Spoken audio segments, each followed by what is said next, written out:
We're moving on. Yep. It's our favorite topic. It's the bills from Minnesota, the Minnesota bills, with a primary focus on bills introduced by Duluth News Tribune endorsed and Representatives Kozlowski and Johnson. But we will sway into some other things too. So the first one I want to bring up is Kozlowski's HF 2865. And this is, the description is Minnesota Housing Finance Agency funding provided for the Economic Development and Housing Challenge Program. So this is a cost of $35 million over 2 years. This is money redistribution. Plus there's a racist component of it because in a section it says $1.2 million each year, starting with fiscal year 2026, will be set aside for housing projects for American Indians. Why? Why do we have to separate it out based on race? You know why? Because this is a Kozlowski bill. And that's the earmark of the Kozlowski bill. Is it's going to be something to do with her, and she will make sure that they are taken care of. But I have nothing against having housing for American Indians, just like I don't have any problem with having housing for white people or black people or Hispanic or Asian or whatever you want to mix into it. Why do we have to explicitly segregate out American Indians?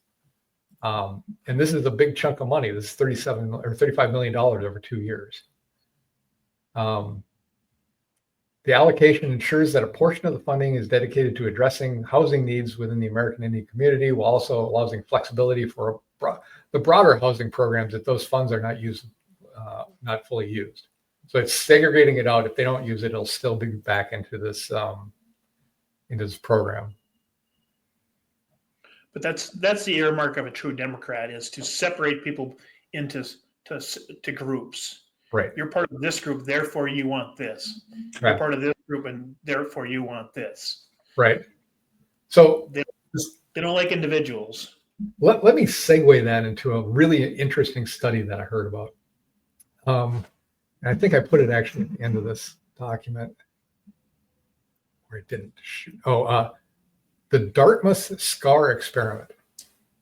So what this was in 1980, there was a research project done, there was an experiment done, and what they did was they took a bunch of people and they said, you're going to go into a job interview. And they had a control group and they had a non-control group. Non-control group was they painted scars on their faces, so makeup wise. So they made it look like they were, all scarred up. And then they showed the people the scars so they could actually see, the kind of scarring on their face. And it was noticeable. And then before they went in for the interview, they'd say, okay, we're going to touch up your scarring. And then they touch it up and they go into the interview. And the people that had the scarring on their faces came back and said, absolutely, I could tell that they were concentrating on the scars. And in fact, some of them were actually making comments about my scarring. And, and I could tell it was subtle, but and I really think I was discriminated against because of the scarring. And the funniest part was none of them had scarring on their faces when they went in for the interview, because when they were touching it up, they actually removed the scars completely. So they were going in with their face just like it was. But if you look for something, if you're told this is what you're going to be judged against, you will have that in your mind.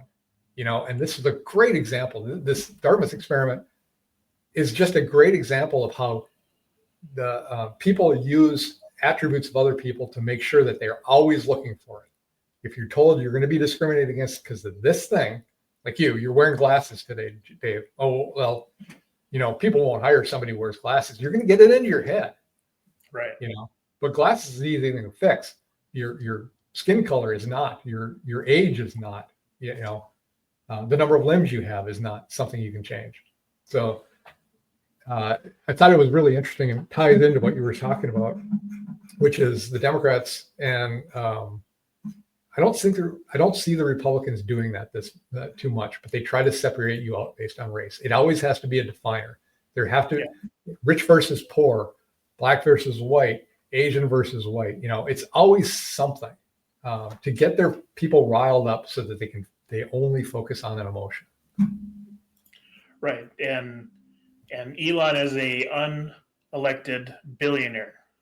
Right. Can't say millionaires anymore or multimillionaires, because all of our senators and politicians are multimillionaires. So Yeah. Now they go against billionaires. Yeah. They gotta. It was millionaires for many years, and then they became, multimillionaires. So. Right. HF 2276, $1.8 million. And we talked about this last week, but it was, I think we talked about it last week. Minnesota homeless study funding provided. Money transferred, report required. This is Alicia Kozlowski, $1.8 million to study homelessness. I don't understand it. I don't understand why we have to spend this kind of money. Any ideas why $1.8 million would be a reasonable amount for this? Yeah, I have no idea what they would actually be studying. I mean, I'd like to be the chief author of that study, because it would, I'd make $1.8 million in about a half hour. Right. Well, why do we need? We have departments that handle this, right? They have employees. They could do this. We don't need a study done independently for $1.8 million. I'd really question who's doing it and how they're associated with the representative. Well, that was one thing that Elon found was they spent $1 billion on a survey that they could have paid a private company $10,000 for. Mm-hmm. So he just saved all this money. So we should hate him for that. Right. And that's basically the same thing. You drop 1.8 million into your friend's hands to create a study that you already know what the answer is. Right. But you got to spend that money. But yeah, we need to spend money. And apparently it is a nonprofit, Amherst H. Wilder Foundation. We need to have this person on the show because they're smarter than me.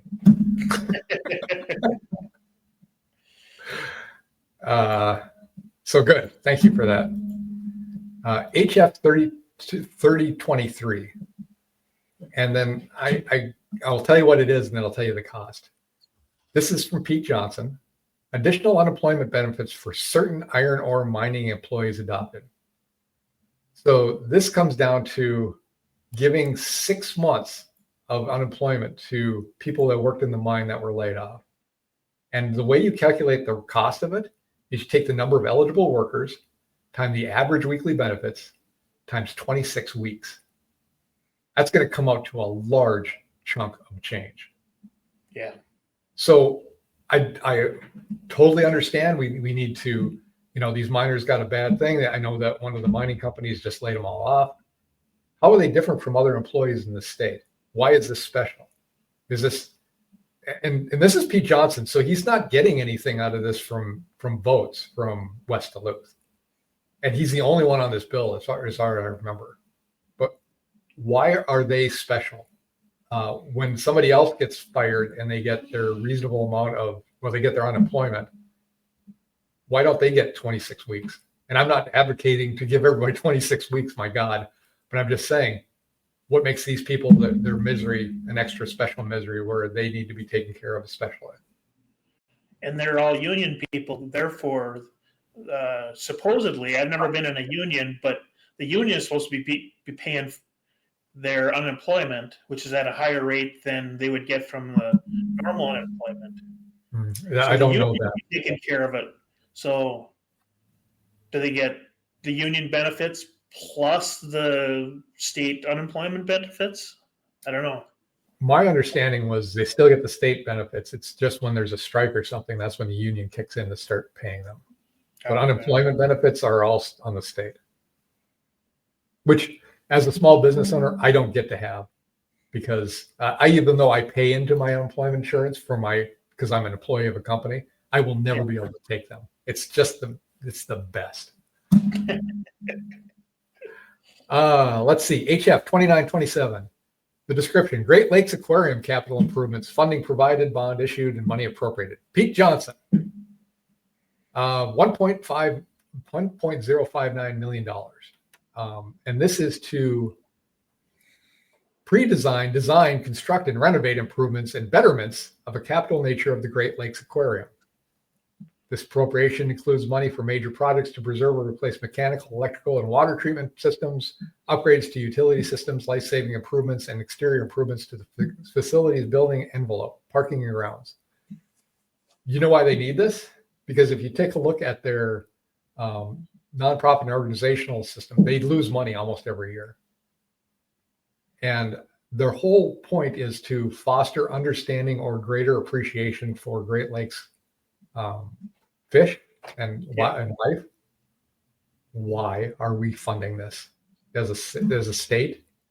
This is a money pit. If it can't sustain itself, it should go. And the tickets for that I thought were a little bit expensive too.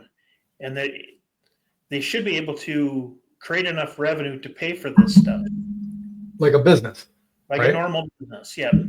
The city shouldn't have to come in, the state shouldn't have to come in and keep feeding the money to keep it alive.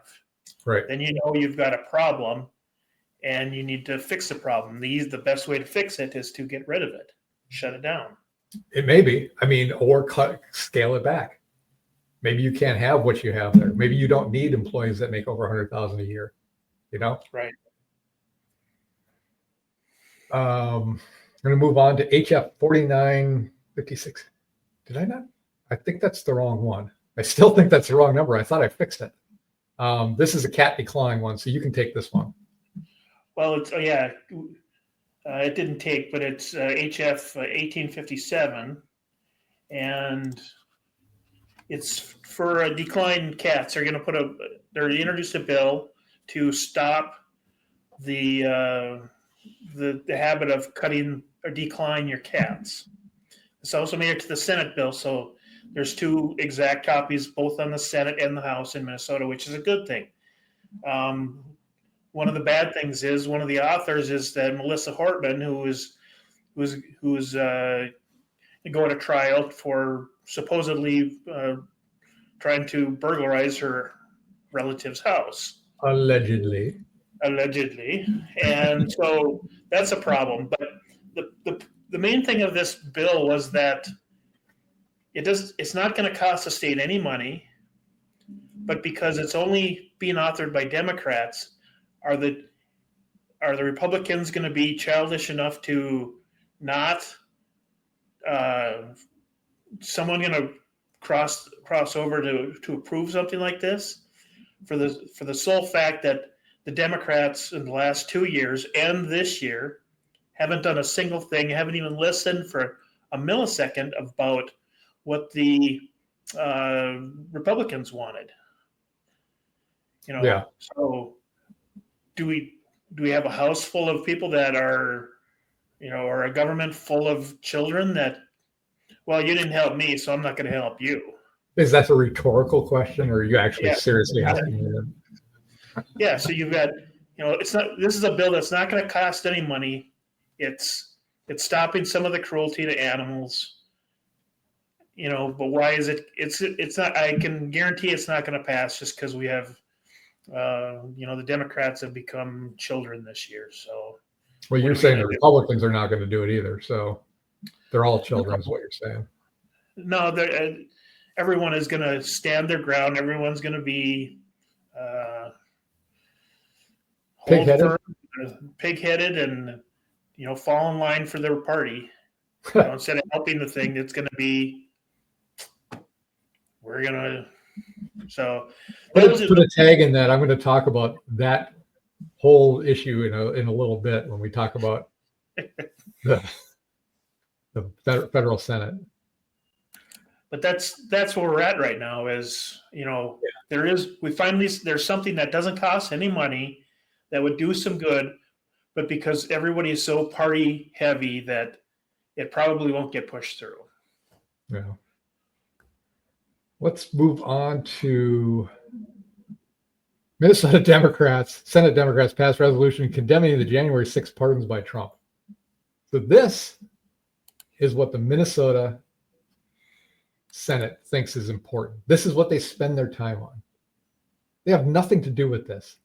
If you want to have your opinion about this, go to the press, complain about it. You're taking time up to do this kind of stuff. I saw, if you read the article, then the Republican said, okay, well, are we going to talk about the pardons that Biden did then? What does that make sense? And my answer to that is no, we shouldn't talk about any of it because it's nothing to do with the Minnesota Senate.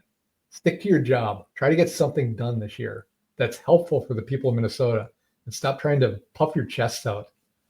It just drives me crazy. Right. And that it normal. I seen the same article written somewhere else, but it didn't say Minnesota Senate Democrats. It said the Minnesota Senate. So they tried to make it seem like